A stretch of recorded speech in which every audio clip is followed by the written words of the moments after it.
안녕하세요. 경기도에 살고 있는 58세 여성입니다. 저는 친척분의 소개로 남편을 만나 22살의 이른 나이에 결혼하게 되었어요. 그 전까지 남자를 사귄다는 상상도 하지 못하고 있었죠. 집안 어른들의 말에 이끌려 얼떨결에 결혼을 하게 되니까 마음고생이 심했습니다. 남편을 허망하게 떠나보내고 눈물로 시집살이를 보내야 했거든요. 하지만 시어머니보다 더 상처를 준 건 아들이었습니다. 피눈물로 키운 아들이 돈에 눈이 멀어서 제 등에 칼을 꽂을 줄은 몰랐으니까요. 아무래도 제가 아들을 잘못 키웠나 봅니다. 결혼을 성급하게 결정해서 배 아파 낳은 자식이 배신을 한 것 같습니다. 저한테 결혼은 도피처였습니다. 조금이라도 여유있게 살고 싶지 않냐는 엄마 말을 듣고 결혼을 한 건데 오히려 더 큰 고통을 겪게 됐네요. 저희 집이 아주 가난했거든요. 아버지는 공사장에서 막노동을 하셨고 엄마는 파출부 일을 하면서 어렵게 생활을 꾸려나가셨습니다. 아버지는 특별한 기술이 없는 잡부였고 공사가 끝나면 다른 공사가 생길 때까지 한 달 넘게 백수로 지내실 때도 있었습니다.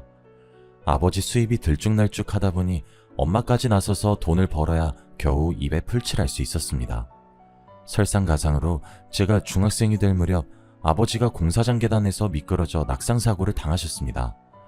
그때 허리를 크게 다치는 바람에 집에 누워만 있는 처지가 되었죠. 엄마는 하루도 쉬지 않고 파출부 일을 다니셨지만 날마다 끼니를 어떻게 때워야 할지 걱정하셨습니다. 모자란 돈을 어떻게 메꿔야 할지 혼자 끙끙 앓으면서 고민하시는 모습을 많이 보여주셨죠. 그래서 저는 또래들보다 일찍 철이 들었습니다. 고등학교 다닐 때 엄마 몰래 식당 일을 하면서 용돈을 벌 정도였습니다. 학교에 내야 할 돈도 제가 벌어서 해결하며 어떻게든 가난에서 벗어나려고 노력했죠. 엄마도 뒤늦게 제가 알바를 하고 있다는 사실을 알고 야단을 치셨어요. 너 알바한다는 게 사실이야? 왜 학생이 공부는 안 하고 쓸데없는 짓 해? 내가 지금 꾹 참고 일하는 것도 너 하나 잘 키워보려고 그러는 거야. 그런데 네가 엄마처럼 일하고 있으면 어떡하니? 지금 당장 생활비도 없는데 어떡해. 내일 굶어야 하는 마당에 공부는 해서 뭐해? 어차피 대학 갈 생각도 없어. 지금부터 돈 벌어서 엄마 돕고 싶단 말이야. 그냥 아무 걱정하지 말고 공부만 하라니까 왜. 엄마는 아무 걱정하지 말고 공부만 하라고 하시면서 울컥하시더라고요. 제가 벌지 않으면 대책이 없다는 걸 알고 계셨던 거죠. 결국 엄마도 한참을 우시더니 같이 이겨내자고 하셨습니다. 미안하다 미정아. 엄마가 파출부 일을 늘려볼게. 잠깐만 도와주라. 다음 달부터는 돈 걱정 없이 공부만 하게 해줄게. 당연히 저는 엄마 말을 믿지 않았죠. 제가 일하는 게 더 낫지 어떻게 엄마가 일을 더 늘리겠어요. 게다가 공부하더라도 소용없다는 생각이 들었어요. 아버지 약값으로 한 달에 수십만 원이 들어가는 마당에 제게 대학은 사치였거든요. 일자리를 늘려 몸이 더 안 좋아지셔서 그런지 엄마는 금세 몸살이 나고 마셨죠. 엄마가 처음으로 휴가를 내고 집에 누워서는 시름시름 앓더니 눈물을 흘리셨어요. 그래서 제가 엄마 눈물을 닦아주면서 위로해 주었습니다. 엄마, 왜 울어? 힘들어서 그래? 나도 일하고 있잖아. 무리하지 말고 하던 일만 하자. 어떻게 너한테 일을 시켜? 엄마가 어떻게든 돈 벌어보려고 했는데 학생이 공부를 해야 하는데. 엄마가 끝내 말을 잇지 못하셨어요.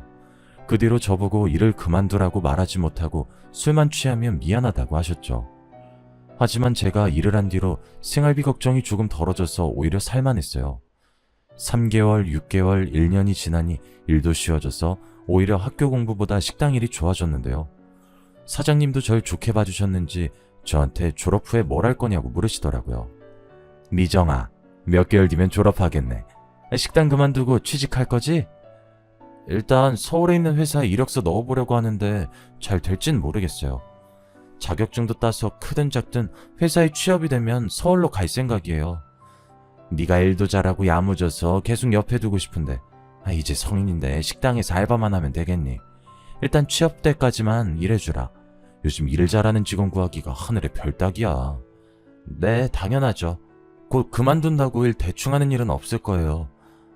아유, 말하는 게 넌 요즘 애들 같지 않다니까. 어른이야 어른. 제가 일했던 사장님은 저를 딸처럼 생각하면서 아주 잘 대해주셨어요. 저도 엄마보다 사장님을 보는 시간이 더 많아져서 정이 들었어요. 그래서 이 식당에 벗어날 수 없었죠. 저도 성인이 되면 회사에 취직할 줄 알았는데 용기가 나지 않았어요.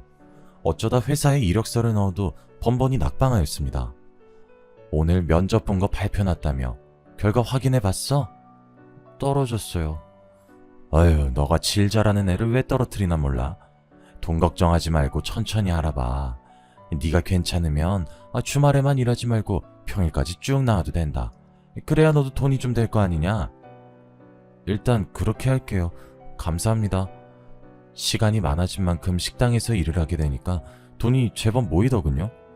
돈 벌어서 가끔 맛있는 치킨이나 피자를 시켜 먹는 재미에 빠지니까 꼭 회사에 들어가야 하는 생각도 들었습니다. 식당 일도 익숙해졌고 사장님도 좋으신 분이고 게다가 안정적인 수익도 생겼으니까요. 어영부영 시간을 보내니 3년이란 시간이 훌쩍 지나버리더군요. 사람 마음이 참 간사해서 당장 취업을 못해도 돈이 나오는 곳이 있으니 마음이 급해지지 않았습니다. 그러다 보니 자격증을 따거나 취업 준비를 하는데 소홀해졌어요. 일만 하면서 지내는 사이에 22살이 되었고 그때 제가 좋다는 남자가 나타났어요. 저희 식당에 자주 들리는 단골 손님이었는데 일주일에 서너 번씩 만나다 보니 자연스럽게 친해졌습니다. 단골 손님에게 오빠라고 부르긴 했지만 이성적인 관심이 있는 것도 아니었습니다. 하지만 단골 손님은 저만 보면 해발쭉 웃으면서 저만 쳐다보고 있더라고요. 정상이 아닌 것 같기도 했고 무서워져서 없는 사람인 척 무시했습니다. 그런데 저에게 결혼하잔 말을 꺼내더군요. 미정아, 우리 결혼하자. 내가 뭘 해서라도 꼭 행복하게 해줄게. 기습적인 청혼에 저는 당황스러운 것은 물론 어이가 없었습니다. 오빠라고 부르며 친한 척 군 게 화근이었죠. 사장님이 단골 손님한테 오빠라고 부르길래 저도 따라한 것이었습니다. 사심없이 자주 와줬으면 해서 친한 척 한 건데 괜한 짓을 했네요. 이제 와서 후회하면 뭐하나요? 요즘 세상이 흉흉해서 괜히 짜증냈다가 큰 코 다칠 수 있어서 단골 손님을 잘 타이르려고 했습니다. 아니 오빠 왜 그래? 이게 무슨 황당한 소리야. 사귀자는 것도 아니고 결혼부터 하자고 들이대는 게 말이 돼? 우리 만난 지 2년 넘었잖아. 그 정도면 충분한 거 아니야? 뭐? 우리가 따로 만나서 데이트한 것도 아닌데 뭐가 충분해. 오빠, 나라서 웃으면서 말하는 거지 다른 여자한테 이러면 큰일 나. 단골 손님은 매일 식당을 오면서 저와 연애를 한 걸로 착각을 하고 있었어요. 조금 무서운 느낌이 들어서 얼른 이 단골 손님을 떨쳐내려고 했죠. 오빠, 진짜 미안한데 난 아직 결혼 같은 거 생각 없어. 그러니까 앞으로 이러지 않았으면 좋겠어.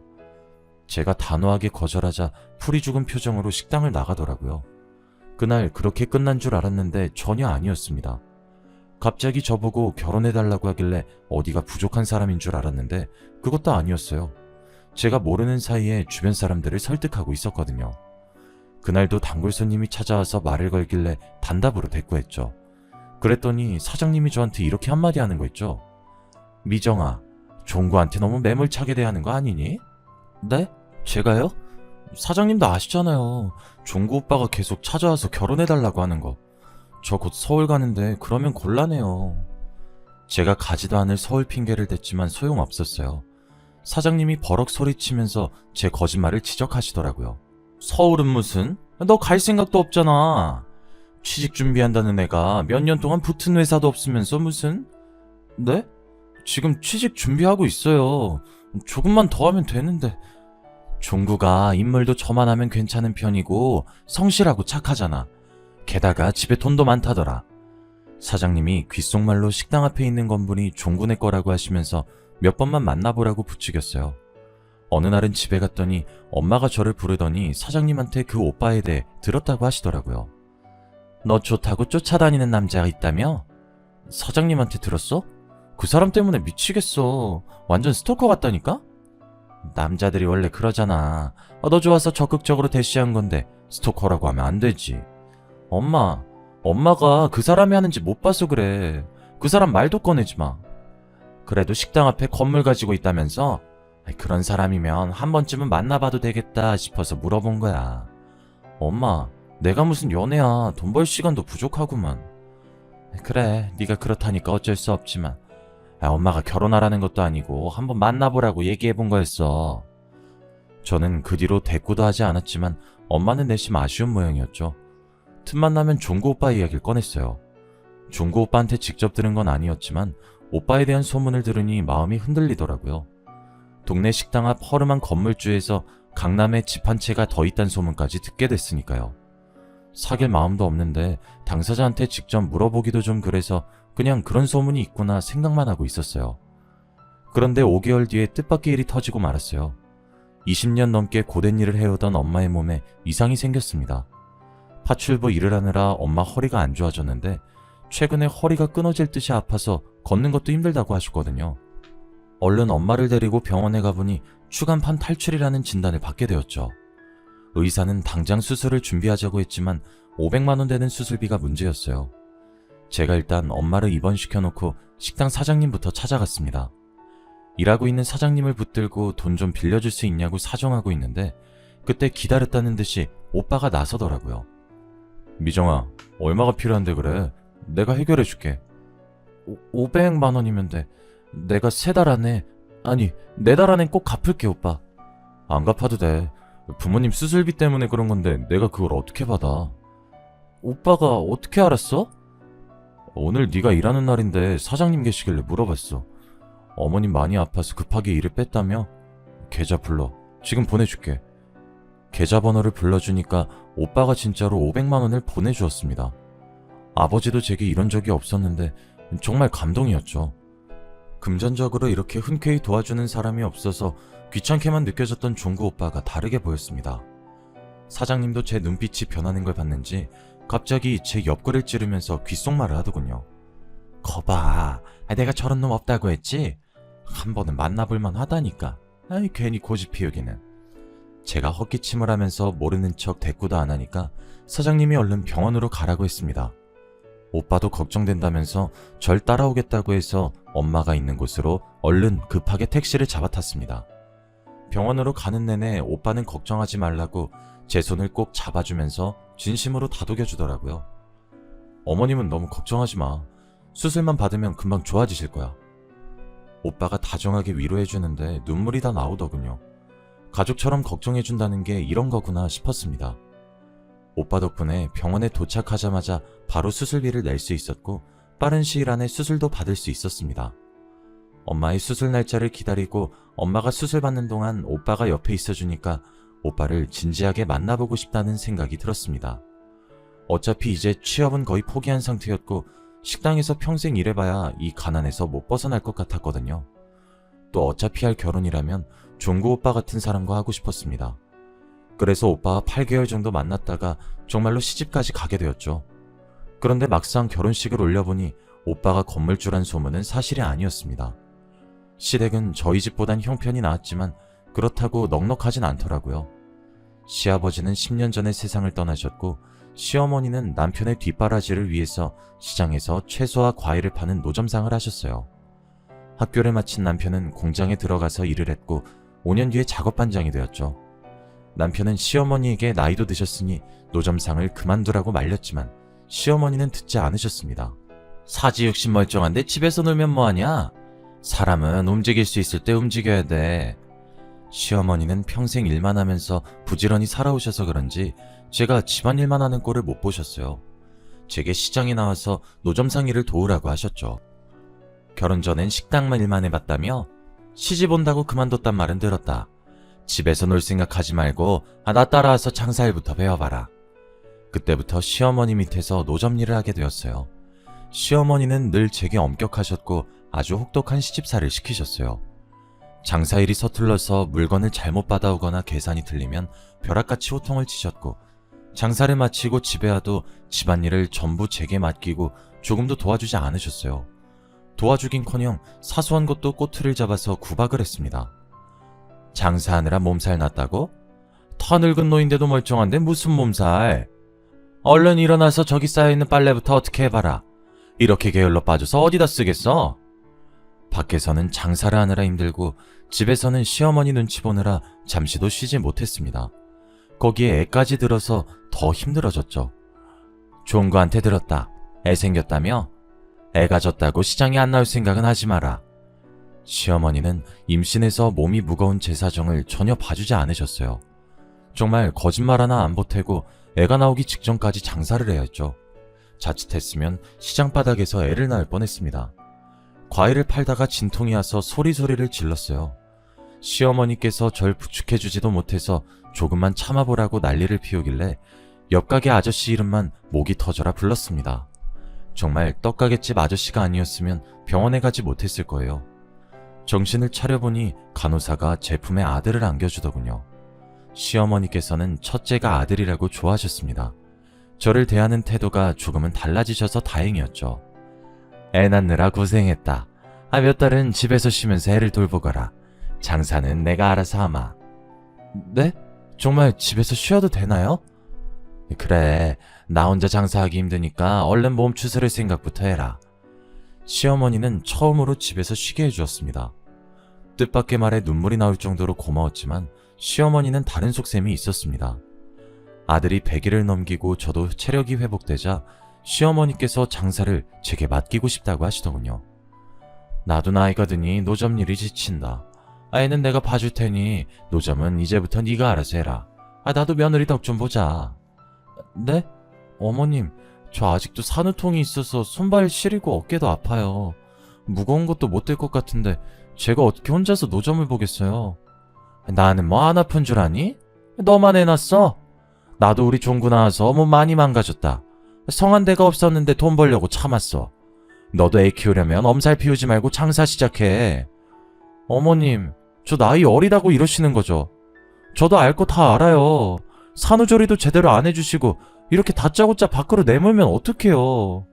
어머님 일 나가신 동안 하루 종일 우는 애 안아주느라 손목이랑 어깨가 다 나간 것 같은데. 제가 눈물로 웃어해도 시어머니에겐 먹히지 않았어요. 기어코 아들 낳은 지 얼마 안 된 며느리를 밖으로 내몰고 자기는 집에서 쉬겠다는 겁니다. 기가 막혔지만 그래도 아들을 봐주겠다고 하니 다행이었어요. 그렇지 않으면 젖먹이 아들을 업고 장사를 해야 했으니까요. 마음속은 썩어 문드러질 것 같았지만 긍정적으로 생각하려고 노력했죠. 하지만 제가 장사를 시작하자 시어머니께서 저를 며느리가 아니라 돈을 벌어오는 기계 취급을 하였습니다. 장사를 마치고 집에 들어오면 오늘은 얼마를 벌었냐고 매일 추궁하셨거든요. 오늘은 수입이 왜 이것뿐이니? 너 혹시 나 몰래 돈 빼돌리는 거 아니야? 아니에요. 제가 그럴 리가 없잖아요. 어머님은 어떻게 그런 말을 아무렇지 않게 하실 수 있으세요? 내가 널 어떻게 믿니? 내가 낳은 자식도 못 믿을 마당에. 제가 속상하다는 표현을 정확히 해도 시어머니는 제가 벌어온 돈만 꼼꼼하게 확인했어요. 장사를 하고 돌아오면 집안일은 안 하게 될 줄 알았는데 예상 밖이었죠. 시어머니께서 정말 아들 돌보는 데에만 신경을 쓰셔서 빨래와 청소는 물론이고 식사 준비까지 저 혼자 맡아서 하게 되었습니다. 이렇게 살다간 쓰러지겠다 싶었는데 나이가 어려서 그런지 잔병치레만 생기고 쓰러지진 않더라고요. 차라리 쓰러졌으면 좋겠다 생각하면서 2년의 시간을 버텨왔어요. 지금 생각해도 제가 어떻게 버텼나 싶네요. 밤마다 욱신거리는 손목과 어깨를 붙들고 눈물을 견뎌왔습니다. 내가 왜 빨리 결혼을 해서 사서 고생을 하는 걸까 하는 후회가 마구 밀려왔죠. 마음 같아서는 당장 짐을 싸들고 친정으로 가버리고 싶었지만 친정도 마찬가지란 생각이 들었어요. 제 옆에 가난이 존재하는 이상 제가 돈 더 벌어오고 집안일도 하고 애도 돌봐야 하니까요. 그리고 저희 엄마는 수술 후유증으로 더 이상 돈도 못 버셔서 기초생활수급자 지원금을 받기로 하였습니다. 엄마도 지금 고통스러우실 텐데 저라도 잘 살기 바라는 친정엄마에게 실망감을 안겨줄 수 없었어요. 그래도 제게는 한 가지 희망이 있었습니다. 똘똘하고 영특한 아들이 있었으니까요. 아들 보는 낙으로 버티니 2년에서 6년을 더 버틸 수 있었습니다. 아들 녀석은 초등학생이 되어도 저를 볼 때마다 활짝 웃어주었습니다. 엄마, 오늘 일 다 끝났어? 내가 어깨랑 다리 주물러 줄게. 아들은 고사리 같은 손으로 열심히 제 어깨와 팔다리를 주물러 주었어요. 엄마, 어때? 이제 안 아프지? 시원하지? 그래, 엄마한테는 민규손이 약손이야. 제가 퇴근하고 올 때마다 안마사를 자청하는 아들을 보면 기운이 솟아오르더군요. 그 모습이 너무 예쁘고 기특해서 이런 아이에게 이혼가정을 물려주지 않아서 다행이란 생각도 들었습니다. 제 몸이 부서지는 한이 있어도 아들만 아무 탈 없이 자라준다면 더 이상 바랄 게 없었죠. 게다가 학원에 다니지도 않았는데 아들은 공부도 줄곧 잘했고 100점도 여러 번 받아왔습니다. 그때쯤 되니 장사도 손에 익어서 욕심이 생기더군요. 돈을 더 벌어서 아들 학원이라도 보내주고 싶었습니다. 그래서 시어머니께 가서 미리 받은 가게 이야기를 꺼냈죠. 어머님, 시장이 괜찮은 가게가 하나 나왔는데 그걸 인수하면 어떨까요?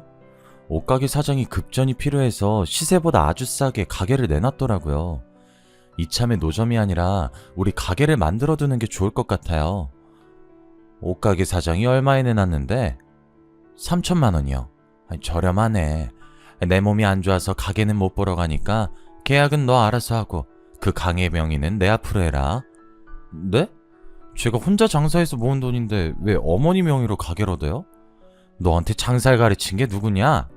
기껏 시장판에서 밥 벌어먹도록 만들어줬더니 이젠 가게까지 차지하겠다는 거냐? 그럴 작정이면 가게고 뭐고 다 없던 걸로 하자. 8년 동안 일한 게 다 어머님 품으로 들어간다니 너무 억울하고 분했어요. 시어머니의 명의로 가게를 사기 싫다고 계속해서 노점상으로 일할 순 없는 노릇이었어요. 돈은 시어머니가 가지고 있으니 어쩔 수 없이 시어머니 앞으로 가게를 인수했습니다. 그래도 노점이 아니라 마음이 놓이더군요. 신고받고 출동한 경찰을 피해 자리를 옮기거나 다른 노점상들이랑 실랑이를 벌이지 않아도 됐어요. 이리저리 옮길 필요도 없으니 단골도 생기고 장사도 전보다 잘 되었어요. 이제야말로 한시름 놓았다고 생각했는데 사람 일은 참 알 수가 없습니다. 느닷없이 공장에서 일하던 남편이 사고를 당해서 크게 다치고 만 겁니다. 연락을 받고 허둥지둥 병원으로 달려갔더니 남편은 이미 수술실로 들어간 뒤였어요. 제가 간호사를 붙들고 남편이 어딜 다친 거냐고 물어보니까 공장 소장님이 저를 부르더라고요. 소장 말로는 무거운 기계를 크레인으로 옮기다가 갑자기 정전이 돼서 공중에서 기계가 떨어졌다고 합니다. 남편이 그 밑에 깔리고 말았는데 그 소리를 듣자마자 다리가 후들후들 떨렸습니다. 제가 주저앉아서 수술실 문만 바라보고 있으니까 몇 시간 뒤에 의사가 수술을 마치고 나왔습니다. 선생님, 저희 남편 괜찮나요? 살아있긴 하는 거죠? 환자분이 너무 심하게 다치셨어요. 출혈도 많았고 회복을 낚아낼 수 없는 위험한 상태입니다. 그 말을 듣고 설마 했습니다. 이대로 혼자 남겨지는 건가 싶었지만 끝까지 포기하지 않았어요. 남편이 중환자실로 옮겨졌지만 이틀 동안 의식을 회복하지 못했죠. 그 시간 동안 정말 속이 타들어갔습니다. 그러다 남편이 기적처럼 의식을 되찾고 눈을 떴습니다. 여보, 정신이 들어? 나야 당신 나 알아보겠어? 다행히 저를 알아본 남편은 저보고 가까이 다가오라는 손짓을 보냈습니다. 그리곤 제게 깜짝 놀랄 말을 전해주더군요. 보험이 있어. 엄마도 몰라. 당신이 처리해줘. 보험? 갑자기 무슨 보험? 지금 무슨 말을 하는 거야? 남편은 10년 전에 생명보험을 들어놨다고 했습니다. 결혼을 하고 애를 가지자 남편은 혹시나 하는 마음에 지인의 소개로 생명보험에 가입을 해두었다고 해요. 그 사실을 저와 시어머니에게 비밀로 했고 수혜자는 시어머니가 아니라 바로 저라고 이야기해 주었습니다. 거기까지 말해주던 남편이 의식을 잃더니 그대로 눈을 감고 말았죠. 그제야 의사와 간호사들이 와 응급처치를 해주었지만 남편의 심장이 다시 뛴 건 아주 잠시였습니다. 일주일 동안 혼수 상태에 빠져 있다가 세상을 떠나고 말았거든요. 남편 장례를 치러준 뒤 보험회사에 보험금 수령을 신청했습니다. 남편이 든 보험은 다른 보장은 전혀 없고 사망보상만 되는 거라서 3억이란 거액을 받게 되었어요. 하지만 시어머니가 보험금을 탄 사실을 모를 리가 없었죠. 장례를 치르다 어디서 보험 이야기를 듣고 왔는지 제게 남편의 사망보험금을 내놓으라고 다그쳤어요. 너 보험금 3억이나 탔다며? 이런 고약한 년을 봤나? 우리 아들 목숨값을 가로채려고 들어? 당장 내놔? 절대 안 돼요. 이 돈은 제 것도 아니고 어머님 것도 아니에요. 그럼 누구 거란 말이냐? 어머님 손자 민규 몫이에요. 웃기고 있네. 민규 핑계대면서 그 돈 네가 독차지하는 속셈 모를 줄 알아? 어머님이 어떻게 생각하시는 그 돈만은 절대 드릴 수 없으니 그렇게 아세요. 자꾸 돈 타령하시면 저도 못 참아요. 민규 데리고 이 집에서 나가버릴 거예요. 거듭대는 시어머니의 등살을 견디지 못하고 저는 마지막 방법을 썼습니다. 곧 팔순을 바라보는 시어머니는 체력도 많이 떨어지셨고 당뇨와 고혈압 같은 지병도 있으셔서 제 도움이 없이는 식사조차 챙기기 어려우셨습니다. 제가 자꾸 돈을 내놓으라고 보채면 나가버리겠다고 소리를 지르자 시어머니도 당황하셨는지 입을 닫았죠. 남편을 떠나보낸 뒤에 저는 전보다 더 악착같이 장사를 하면서 돈을 모았습니다. 그런데 아들이 중학생이 되던 해 뜻하지 않은 불행이 또 저를 찾아오고 말았습니다. 시어머니가 치매 진단을 받은 거예요.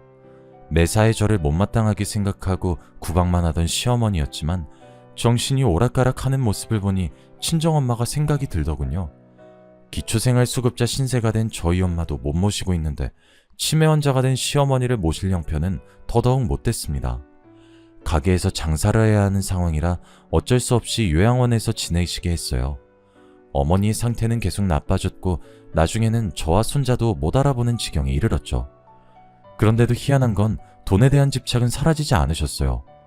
요양원의 간호사들과 간병인 말에 따르면 시어머니는 뭐에 홀린 사람처럼 하루 종일 요양원을 뒤지고 다닌다고 했습니다. 아마 제가 숨겨둔 돈을 찾으려고 했던 것 같아요. 그러다가 6개월 뒤 당뇨합병증으로 다리를 절단하게 되셨고 그때부터 꼼짝 못하고 누워만 지내다가 세상을 떠나고 마셨죠. 마음 불편하게 했던 시어머니가 돌아가시니 이제는 아들이 문제였습니다. 중학생 때까지만 해도 착하게 잘 자라줬던 아들이 고등학생이 되자 질이 좋지 않은 애들과 어울리기 시작했습니다. 공부는 뒷전으로 미루고 저 몰래 술과 담배까지 하더군요. 방학이 되면 친구 집에서 지낸다고 하면서 며칠씩 집에 들어오지 않은 날도 있었습니다. 제가 걱정이 돼서 잔소리를 하면 아들은 전과는 다르게 짜증을 내면서 집을 나가버렸어요. 집에 와도 제가 말을 걸면 인상부터 썼고 자기 방에 들어가면 방문을 잠그고 나오지 않았으니까요. 저는 어긋나가는 아들 때문에 마음을 졸이면서 살았는데 1년 뒤에 충격적인 일이 터지고 말았습니다. 아들이 훔친 오토바이를 타고 도망가다가 경찰에게 잡힌 겁니다. 제가 경찰서에 가니 아들의 절도는 이번이 처음이 아니라고 했습니다. 경찰한테만 안 걸린 거지 지갑이나 핸드폰은 물론 노트북도 훔친 적이 있다고 하더군요. 정말 이제 하늘이 무너질 것 같아서 아들을 붙잡고 눈물만 흘리고 있었습니다. 민규야, 어쩌려고 그래? 엄마 죽는 걸 보고 싶어? 제발 정신 좀 차려. 아, 진짜. 이번엔 재수가 없어서 걸린 거라고. 아들은 제가 알던 예전에 착하고 얌전하던 아들이 아니었어요. 경찰서에서 오랜만에 아들을 마주하고 있으니 수틀리면 주먹을 휘두르거나 욕을 하는 건달처럼 보이더군요. 제가 무릎 꿇다시피 오토바이를 빼앗긴 피해자한테 사죄해서 합의를 볼 수 있었지만 아들은 달라지지 않았습니다. 그 뒤로도 돈이 필요하면 남의 물건에 손을 댔으니까요. 결국 아들은 학교에서도 애들 돈을 훔치다 걸려서 주먹 다짐을 했습니다. 덩치가 크고 힘이 셌던 아들이 일방적으로 내려쳐서 아들은 학교에서도 퇴학 처분을 받았죠. 게다가 절도 혐의와 폭행죄로 소년원까지 가게 되었습니다. 1년간 소년원에서 보호감호 처분을 받고 돌아온 아들은 건달처럼 보이는 것이 아니라 완전히 건달이 되어서 돌아왔습니다. 엄마, 나 서울 가서 지내려고. 갑자기 서울은 왜? 소년원에서 친해진 애가 있는데 서울에서 같이 사업하재. 나는 몸만 오라고 했으니까 신경 쓰지 마. 서울은 안 돼. 너무 멀잖아. 그냥 엄마 집에서 같이 살자. 어? 내가 새 출발을 하겠다는데 왜 그래? 여기서 지내봤자 맨날 돈 없다는 이야기만 듣는데 내가 왜 여기 있어야 하냐고. 아들이 우리 집 가난한 게 지긋지긋하다고 소리를 지르는데 서울에 가지 말라고 말릴 수 없었습니다. 그래서 가서 사고만 치지 말라고 당부하고 보내주었죠. 서울로 간 아들은 한 달이나 두 달에 한 번씩 돈이 떨어지면 저를 찾아와서 손을 벌렸습니다. 남들이 들으면 안 그래도 버릇없는 놈 버릇없게 키운다고 뭐라 할지 몰라도 전처럼 물건을 훔치다가 걸린 것보다 훨씬 나았습니다. 다만 아쉬운 건 아들이 따뜻한 집밥 한 그릇 먹지 않고 가버린다는 것이었습니다. 제가 뭐라도 먹여서 보내려고 하면 인상 찌푸리기 바빴죠. 됐어. 밥은 무슨 놈의 밥이야. 바빠서 빨리 가봐야 돼. 밥 한 그릇 먹고 갈 시간도 없다는 게 말이 돼? 국 씻기 전에 한술 뜨고 가. 제가 밥 한 숟가락을 떠서 맛이라도 보라며 내미니까 아들이 성질을 부리면서 상을 엎어버리더군요. 엄마가 언제 이렇게 챙겨줬다고 그래. 이제 와서 착한 척 하지마. 짜증나니까. 제가 장사를 하느라 밥도 제대로 못 차려주고 학교 생활은 잘하는지 친구들은 누가 있는지 살펴봐주지 않은 게 컸나 봅니다. 아들을 잘못 키운 제 탓이죠. 이제 와서 뭘 어떻게 할 순 없었습니다. 저희 민규가 30이 넘을 때까지 돈이 떨어지면 저를 찾아오는 일이 반복됐어요. 그러다 아들이 느닷없이 들이닥쳐서 다급하게 돈을 내놓으라고 했어요. 엄마, 나 300만 원만 주면 안 돼? 아니면 100만 원이라도, 어? 대체 무슨 일이야? 뭐 때문에 300만 원이 필요한지 말해줘야 주지. 그게 경마하다가 돈을 조금 날렸어. 머뭇거리던 아들이 경마와 다른 도박에 손을 댔다가 1억 정도 빚을 졌다고 하더군요. 저는 아들이 언젠간 사고 칠 것 같아서 가진 현금을 모두 다 소진한 상태였습니다. 대신 그 돈으로 집 한 채를 사뒀죠. 3억이라는 목숨값을 허투루 쓰고 싶지 않아서 오랫동안 생각해놓은 계획이었습니다. 엄마가 집을 사느라 돈이 없어. 그 집 나한테 주면 되잖아. 어차피 나 주려고 사놓은 거 아니야? 그래, 너한테 줄 거야. 하지만 지금은 아니야. 네가 결혼하면 그때 줄 테니까 그렇게 알아. 정말이지? 결혼하면 집 준다고 약속한 거야? 대신 좋은 여자 만나야 돼. 아무 여자 데려오면 절대 안 된다. 결혼이고 뭐고 당장 집을 내놓으라고 난리 깽판을 칠 줄 알았는데 아들이 순순히 알았다고 하고 나가더군요. 그리고 몇 달 뒤 아들이 결혼할 여자라며 상견례 자리를 마련하였습니다. 우리 엄마야, 인사드려. 안녕하세요, 수진이라고 해요. 만나 뵙게 돼서 반가워요, 어머님. 좋은 여자라고 해서 기대했는데 첫인상부터 실망스러웠습니다. 쌍꺼풀도 하고 코도 높이고 보톡스를 잔뜩 맞았는지 얼굴이 부어 있었거든요. 화장도 짙고 향수 냄새도 독한 게 화류계 출신이 아닌가 싶었습니다. 그런데 아들 말을 들어보니 유흥업소 출신이 맞더군요. 제가 집안 살림 살 돈도 없는데 무슨 결혼이냐고 반대하려고 하니까 갑자기 이상한 말을 꺼냈습니다. 돈이 없긴 왜 없어. 집은 엄마가 준 집에서 살면 되고 세탁기나 냉장고는 뭐 내가 돈 좀 빌리고 수진이 마이킹 좀 땡기면 돼. 마이킹? 마이킹이 뭐니? 그게... 아들은 말실수를 했다고 생각했는지 며느리 눈치를 보더군요.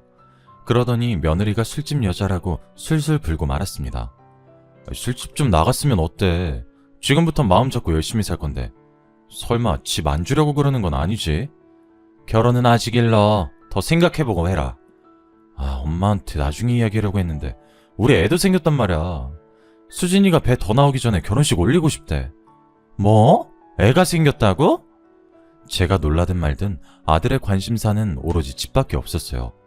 제가 명의를 넘겨주면 당장 팔아먹을 게 분명했죠.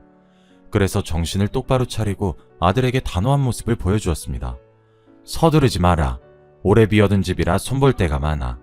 집이 수리될 동안 당분간은 내 집에서 같이 지내자. 사람은 일단 같이 살아봐야 해. 결혼식도 혼인신고도 아직 올리지 말고 3개월만 같이 살아보게. 집 줄 생각은 안 하고 시모가 같이 살자고 하니 당연히 며느리 입이 삐죽거렸죠. 워낙 못 배운 아이 같아서 싫다고 집부터 달라고 소리를 지를 줄 알았는데 다행히 저보고 같이 살자고 했습니다. 그렇게 며느리와 같이 산 지 한 달 정도 지났을까요? 밤에 화장실을 다녀오려고 일어났다가 아들이랑 며느리 방에서 도란도란 말소리가 들려왔습니다. 내가 알아봤는데 엄마가 사놓은 집 말이야. 지금 집값 뛰어서 최소 5억은 나간대. 어머, 대박이네? 그럼 자기야, 나한테 절반 주기로 한 약속 지켜야 돼. 만약에 딴소리 하면 나 경찰에 신고해버릴 거야. 뭐? 이게 미쳤나? 나를 뭘로 신고하겠다는 거야? 혼인빙자 사기죄라고 드러나 봤어? 네가 또 사기치고 도망갈까봐 나도 알아봤다고. 너 또 가게 삼촌한테 이상한 말 듣고 이러는 거지? 너한텐 절대 거짓말 안 하니까 조금만 기다려. 할망구 죽고 나면 이 집도 내 거니까. 도대체 언제 죽는데? 나한테는 여기저기 안 아픈 데가 없다며. 너무 팔팔한 거 아니야? 조금 기다리라니까. 그동안 싫어하는 티 좀 내지 말고 얌전히 있어. 안 그럼 돈이고 뭐고 아무것도 안 줄 테니까. 숨을 죽이고 둘이 하는 말을 들어보니 아들은 집안에 돈이 많아 놀고 있다며 며느리에게 제가 가진 재산의 절반을 주겠다고 꼬신 거였어요. 두년 놈은 집 한 채로 만족하지 못하고 제가 죽으면 가게와 제 집까지 가져갈 꿈에 부풀었나 봅니다. 제가 빨리 죽기를 학수고대하고 있었단 생각에 가슴이 찢어질 것 같았죠. 조용히 방 안으로 돌아와 뜬 눈으로 밤을 지새웠습니다. 저는 한숨도 자지 못하고 아들과 며느리를 어떻게 해야 하나 고민했습니다. 그래서 해가 뜨자마자 아들에게 집수리가 끝났으니 신혼집으로 가라고 이야기해 두었습니다. 그대로 가게로 출근하고 돌아오니 아들은 보이지 않고 며느리가 누군가와 전화를 하고 있더군요. 오빠, 이제 작업 거의 다 끝났어. 2억 5천은 땡길 수 있을 거야. 물론이지. 그 자식은 나를 마누라로 생각하고 있는데 웃겨 죽겠어. 사실 임신도 안 했고 혼인신고도 안 했거든. 집 팔아서 돈만 챙기면 야반도주 할 거야. 얼른 돈만 챙기고 오빠 보러 가고 싶다. 며느리가 아들과 작정하고 저를 속인 것도 모자라 숨겨둔 내연남까지 있었던 겁니다. 그 전화통화를 듣는 순간 그동안 참아왔던 게 터져서 며느리에게 달려들고 말았습니다. 머리채를 잡아채면서 할 수 있는 온갖 욕은 다 했죠. 뭐? 돈만 챙기고 야반도주 할 거라고? 어디서 근본도 없는 술집년이 나를 속여? 이거 나요! 경찰에 신고할 거야? 폭행죄로 신고할 거라고! 그래, 신고해라. 너 사기친 거랑 내 폭행죄랑 누가 더 형 오래 사나 보자. 같이 깜빵 가보자고. 제가 진짜로 경찰에 신고할 기세로 핸드폰을 챙겨드니까 며느리가 조용히 사라질 테니 없던 일로 하자고 하더군요. 어림도 없는 소리였습니다. 그대로 경찰에 전화해 며느리가 사기 결혼을 했다고 신고했죠. 하지만 며느리가 돈을 챙겨들고 튄 것도 아니고 금전적인 이득을 취하기 전에 신고한 거라 제대로 된 복수도 하지 못했습니다. 하지만 아들이 배운 것도 없는 여자에게 벗어났다는 것만으로 천만다행이라고 생각합니다. 저보고 죄송하다고 효자가 되겠다고 하진 않았지만 돈만 밝히고 저를 속이려고 든 게 후회가 되긴 했나 봅니다. 제 옆에 붙어 살면서 배달 일을 시작하더니 더 이상 사고는 치지 않네요. 이렇게 사연을 적어보니 믿을 수 없는 일의 연속이었습니다. 저에게 좋은 집안, 좋은 남편, 좋은 아들도 없었지만 이렇게까지 버티게 해준 건 가난해서 생긴 악착 같음인 것 같습니다. 바쁘게 살아오다 보니 제 한탄을 말할 사람도 없어 사연 보내봤는데 어떤 반응일지 궁금하네요. 물론 저보다 더 힘든 사람들이 많겠지만 위로의 한 말씀 부탁드립니다.